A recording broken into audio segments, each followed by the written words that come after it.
Hello, basketball people, we have news. Let's go to more news about the Golden State Warriors. I ask you to give a thumbs up and subscribe to my channel, as I am a Warriors fan. The Warriors are slow, and fans are hoping the Jonathan Kuminga situation will be resolved and new players will be signed.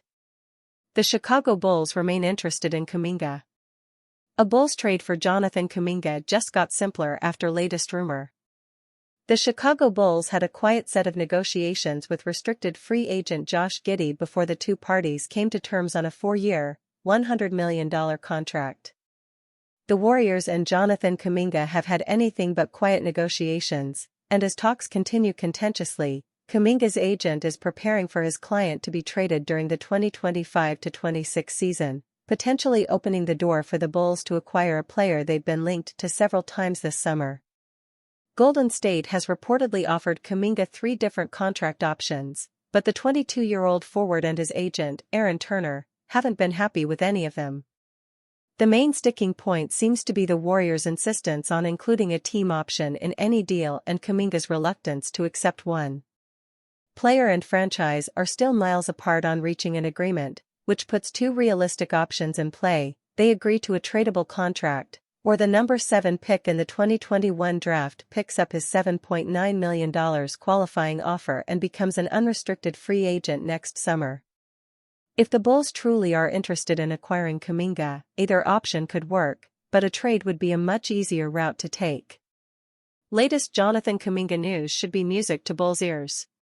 Turner has been on a busy media tour over the last handful of days, and in his most recent appearance on 95.7 The Game in San Francisco, he addressed the possibility of Kuminga being traded, hat tip Yahoo Sports, saying, "There's a good chance he gets traded."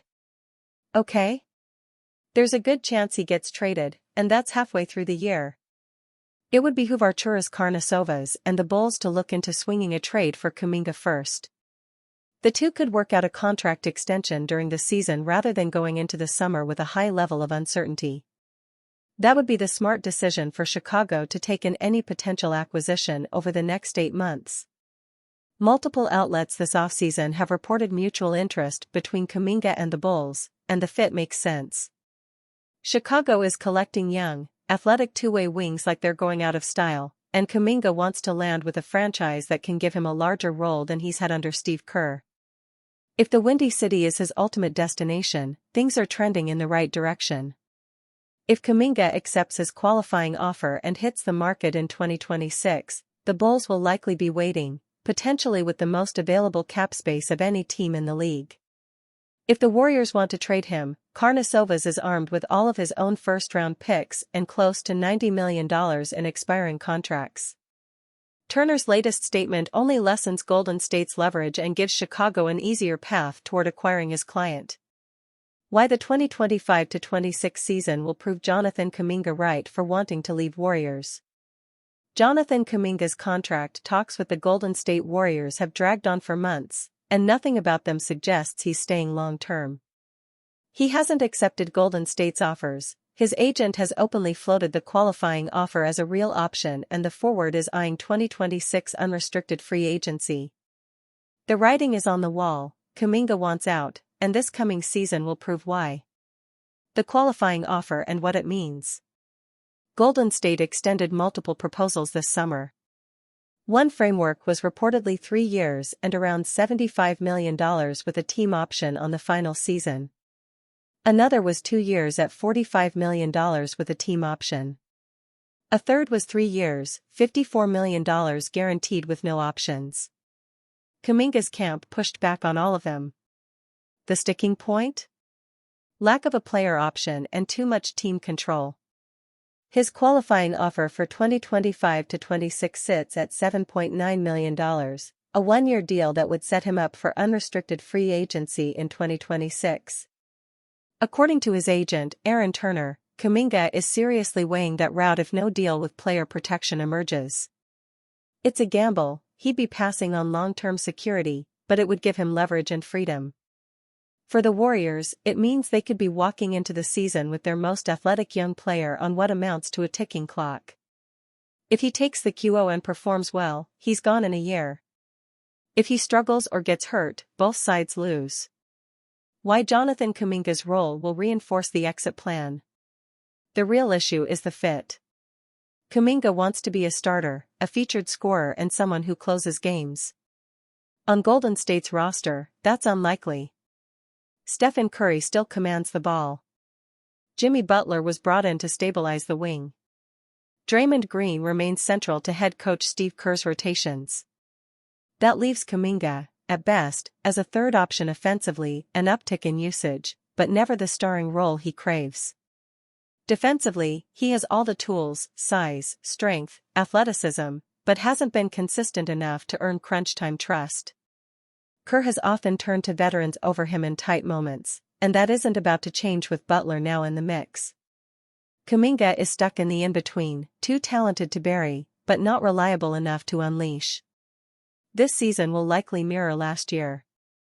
He'll put up points, maybe finish as the third leading scorer, but his defensive lapses and off-ball limitations will cap his minutes. The system itself doesn't help. Golden State thrives on quick reads and ball movement, Kuminga thrives on attacking straight-line mismatches. The philosophies don't blend. It's no surprise his name has been linked to teams like the Sacramento Kings, where he could step right into a starting role on a younger timeline. There, he'd be allowed to expand his scoring, learn through mistakes and develop into the kind of two-way forward he believes he can be. That's the opportunity he isn't going to find in San Francisco. The 2025-26 season isn't just another year for Kuminga, it's the confirmation. By taking the qualifying offer or continuing to hold out for player control, he's already signaling he's ready to move on. When he spends another season playing the same limited role, watching crunch time minutes from the bench, he'll have all the justification he needs to leave.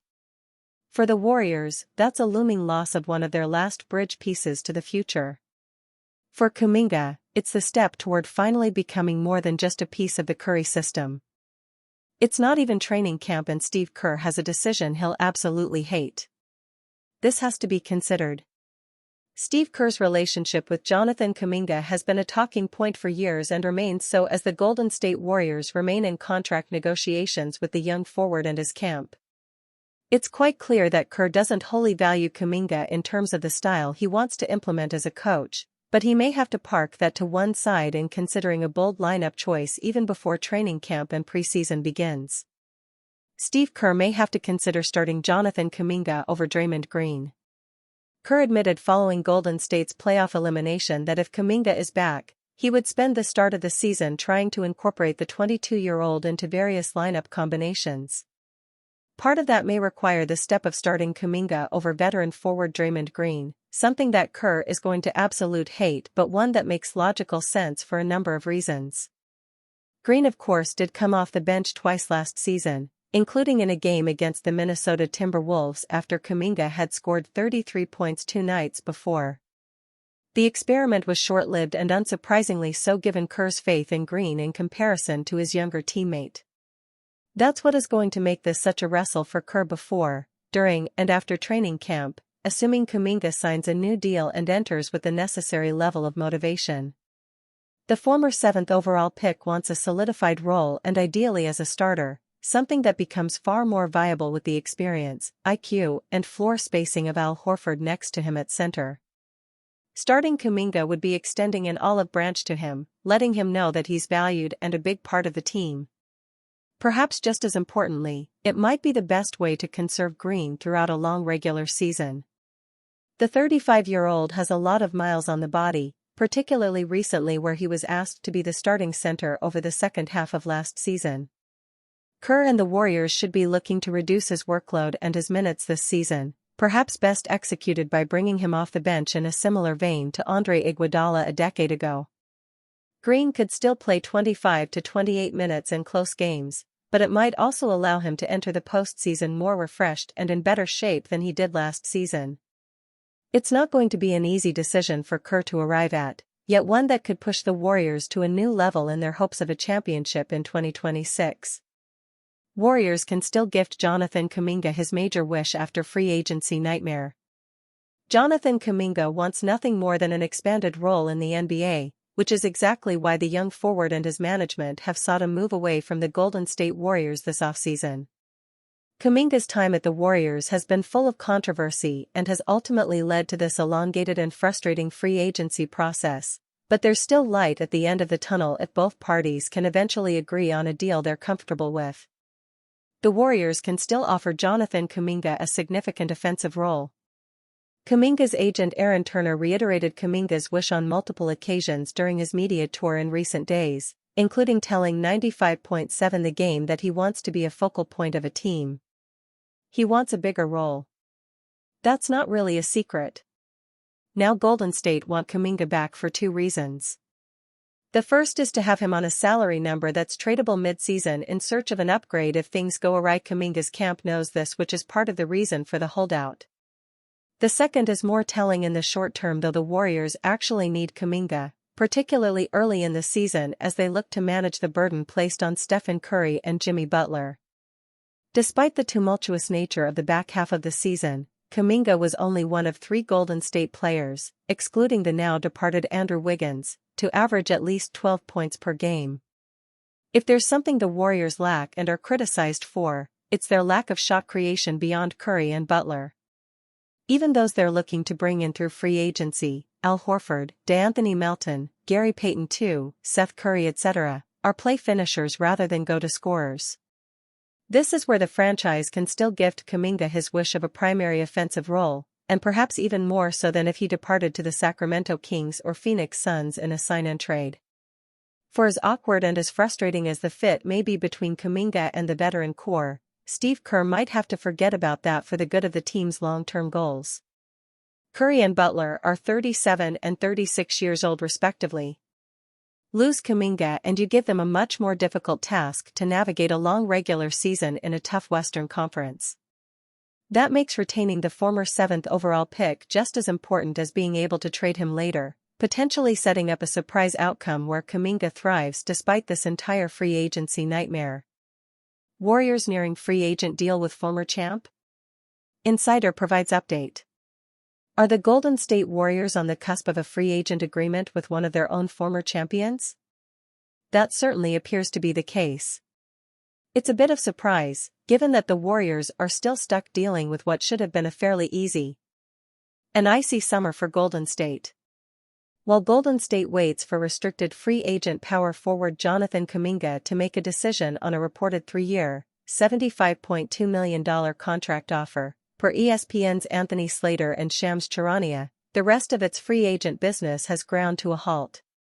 Team president Mike Dunleavy Jr., who did effectively trade to acquire 6-time All-Star small forward Jimmy Butler at this past season's deadline, has come under scrutiny for his role in not effectively building his roster with an eye towards the 2025-26 season. Kuminga, still just 22, is exactly the kind of athletic downhill scoring forward with two-way potential that Dunleavy and Call should aspire to hold on to at any cost. Instead, it seems like both he and the Warriors want a separation. Several players are apparently waiting to sign deals with Golden State, most notably former 5-time All-Star Al Horford and returning guards DeAnthony Melton and Gary Payton II. Sources have told NBA insiders Brandon "Scoop" B. Robinson that Golden State has offered a 2-season, $7.9 million contract to see Payton return to the team on which he spent parts of 5 seasons. During his previous runs with the Warriors, Payton proved himself to be a critical point of attack defender, which ultimately led to him serving as a key contributor on Golden State's 2022 champions. In his 194 healthy games for the Warriors, Payton averaged 6.2 points on .592/.353/.708 shooting splits, plus 3.0 rebounds, 2.2 assists and 1.0 blocks. The 32-year-old's defense may not be quite at the level it had been during his absolute prime, but Payton has proven he can still be a useful contributor.